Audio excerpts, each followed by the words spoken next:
Hello friends, Excel tutorial में आपका स्वागत है। आज हम सीखेंगे कंडीशनल फॉर्मेटिंग, जो कि एक बहुत ही इम्पोर्टेंट कॉन्सेप्ट है। कंडीशनल फॉर्मेटिंग विजुअलाइजेशन में काम आता है और हम आपको आज सिखाएंगे इस डेटा सेट पे कि कैसे हम अप्लाई करते हैं कंडीशनल फॉर्मेटिंग को। तो ये होता कहाँ है, सबसे पहले तो ये पता होना चाहिए। तो ये फॉर्मेट टैब में कंडीशनल फॉर्मेटिंग होता है। ओके, सो सबसे पहली चीज़ तो यहाँ पे अल्टरनेटिव कलर्स आता है। तो अगर हम देखें कि किसी किसी डैशबोर्ड को क्लियरली सजाने के लिए, हमने लास्ट वीडियो में देखा था कि टेबल्स के आगे हम ये बॉर्डर्स बना देते हैं। तो ये चीज़ है ना, हम इसके थ्रू भी कर सकते हैं। यहाँ पे फॉर्मेट के थ्रू अल्टरनेटिव कलर सेलेक्ट कर लेंगे और डिज़ाइनिंग कर सकते हैं इसको रेंज के अकॉर्डिंगली। तो ये बहुत ही प्रेजेंटेबल फॉर्म में आ जाता है, आप जैसा चाहे उसको डिज़ाइन कर सकते हैं। तो ये आ जाती है बात टेबल के तौर पर इसको क्रिएटिवली सजाने की, बट हम कंडीशनल फॉर्मेटिंग की बात करते हैं।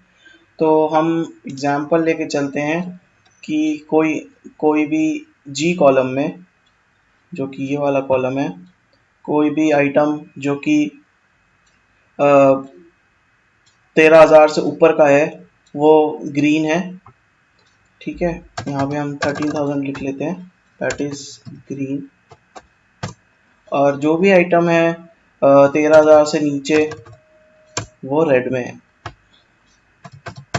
ओके, तो हम इसमें कंडीशन लगाएंगे। तो ये कंडीशन फॉर्मेटिंग के थ्रू हो पाता है, जिसमें कि इजी रहता है आइडेंटिफाई कर पाना। और जैसे कि यहाँ पे पूरा का पूरा रेंज है जिसमें हमको अप्लाई करना है, उसको पूरे को सेलेक्ट कर लिया। अगर आप और भी आइटम नीचे ऐड करना चाहते तो उसको फुल लेंथ में सेलेक्ट कर लीजिए और फॉर्मेट में जाइए, कंडीशनल फॉर्मेटिंग। अगर आप चाहें तो आपने पहले रेंज अगर एक लिमिट तक सेट की हुई है, तो यहाँ पर अगर आप यहाँ पे जी सेक्शन ये 1000 हटा कर सिर्फ जी छोड़ देंगे, ओपन एंड छोड़ देंगे, तो ये आपको हेल्प करेगा फॉलोइंग ऑन जितने भी आगे सेल्स ऐड होते रहेंगे उन पे काम करेगा ये। तो अगर हम देखें, इसको हम ऊपर ले जाते हैं। तो हमने कंडीशन डाली थी जो कि 11,000 से नीचे की थी, वो रेड थी। तो यहाँ पे ऑप्शंस देखिए बहुत सारे हैं, आप अपने अकॉर्डिंगली चूज कर सकते हैं। यहाँ पे टेक्स्ट के वैल्यूज को कंडीशनल फॉर्मेट करने के लिए है, और नीचे डेट्स के लिए है, और ये न्यूमेरिक के लिए, न्यूमेरिक वैल्यूज के। और यहाँ पे कस्टम फॉर्मूला है जिसकी ट्रिक्स हम आपको लेटर ऑन शेयर करेंगे, जो कि बहुत ही हेल्पफुल रहता है। अभी आपको बेसिक कॉन्सेप्ट के हिसाब से आपको बेसिक कंडीशनल फॉर्मेटिंग सिखा रहे हैं। तो इसमें अगर हम देख रहे हैं कि less than equal to greater than equal to less than equal to less than और ग्रेटर देन, और equal to not equal to in is between is not between, these are the condition for the numeric values. तो इसमें हमारा जो है, हमने बोला था कि 11,000 से ज़्यादा नहीं होना चाहिए। ठीक है, तो जो भी आइटम लेस देन 11,000 है उसको हम रेड कर देंगे। Okay, and on the adding the another rule, if you have only one rule, अगर आपके पास सिर्फ एक ही रूल है तो आप डन कर देंगे तो ये अप्लाई हो जाएगा। अगर अगला रूल अप्लाई करना है इसी सेम पे, तो ये रेंज सेम रहेगी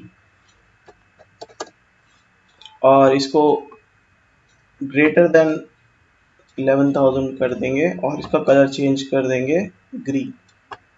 ओके, सो इस तरीके से आप कंडीशनल फॉर्मेटिंग लगा सकते हैं।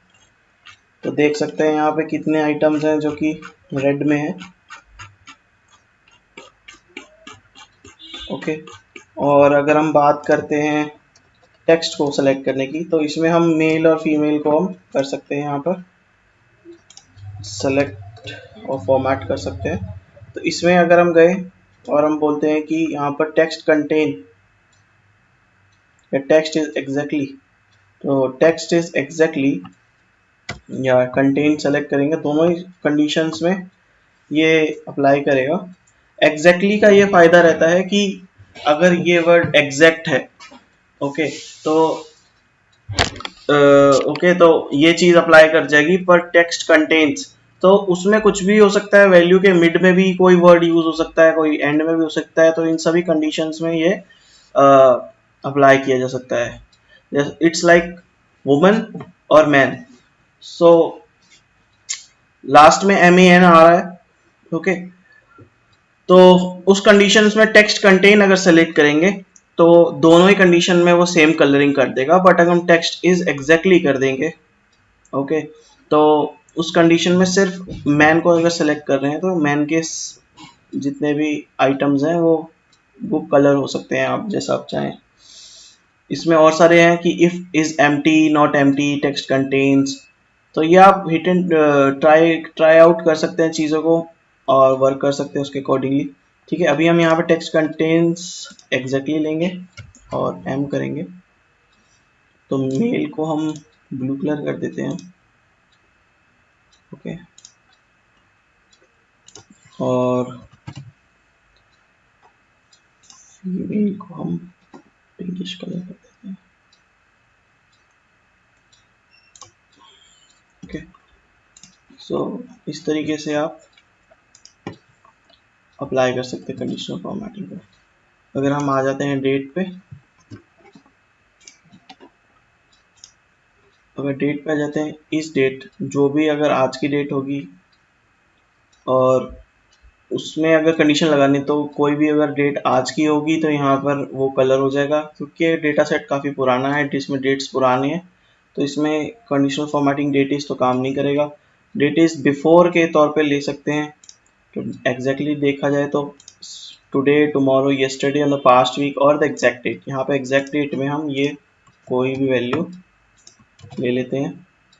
तो इस वैल्यू से जितनी भी वैल्यूज पहले की होंगी वो यहाँ पर आ जाएंगी, उनको हम कर सकते हैं कलर आउट।